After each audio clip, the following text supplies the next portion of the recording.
Triệu Vân tự là Tử Long, người vùng Thường Sơn, là danh tướng thời kỳ cuối nhà Đông Hán và thời Tam Quốc trong lịch sử Trung Quốc. Triệu Vân là người đã góp công lớn vào việc thành lập nhà Thục Hán.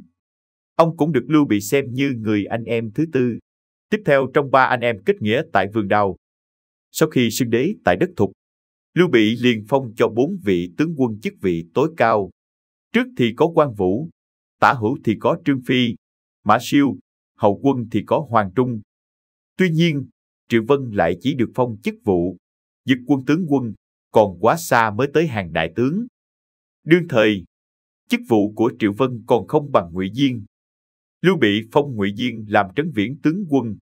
Thái phủ Hán Trung tương đương với chức tư lệnh quân khu. Lưu Bị phong tước vụ như vậy có thể nói là hợp lý, nhưng cũng không hợp lý.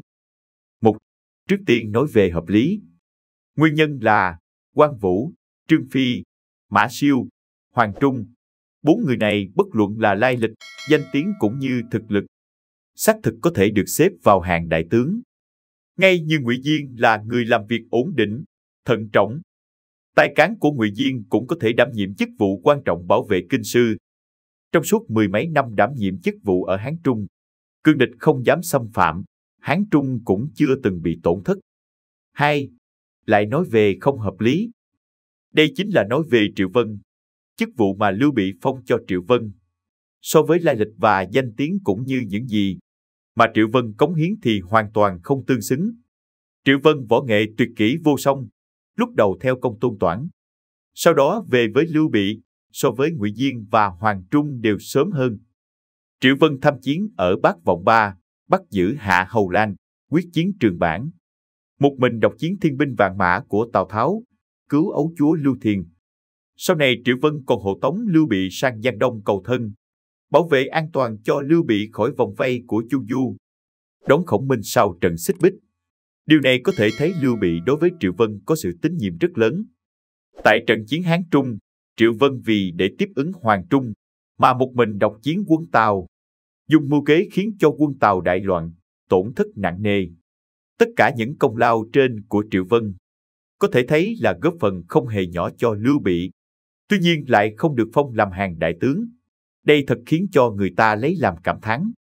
Vậy rốt cuộc Lưu Bị vì sao lại làm vậy? Lẽ nào những công lao đó Lưu Bị không nhìn ra sao? Phải chăng Lưu Bị là vị quân vương vô minh? Đương nhiên không phải, kỳ thực đây cũng là dụng ý thâm sâu của Lưu Bị. Mục đích của Lưu Bị là để an bài cho con trai Lưu Thiền sau này đăng cơ của mình. Nguyên nhân cũng bởi trong số hàng đại tướng phò tá Lưu Bị, như Quan Vũ, Trương Phi, Hoàng Trung, tuổi tác đã cao. Sống chết khó lường, rất có khả năng sẽ phải ra đi trước. Lưu Bị không thể không đề phòng dự bị tìm người thay thế. Hy vọng có người thân tín, tài đức vẹn toàn đứng ra phò tá Lưu Thiền. Về quan văn sau Gia Cát Lượng thì có Lý Nghiêm, Tưởng Uyển. Vậy còn võ tướng thì chỉ còn Triệu Vân là người thích hợp nhất. Còn nữa, Lưu Bị tạm thời chưa cất nhắc Triệu Vân, chính là để cho Lưu Thiền lên ngôi làm điều đó. Nếu như việc tốt nào cũng để mình làm cả, sau này các trọng thần lại ý thế. Động một cái là lấy tư cách lão thần ra để uy hiếp Tân Vương.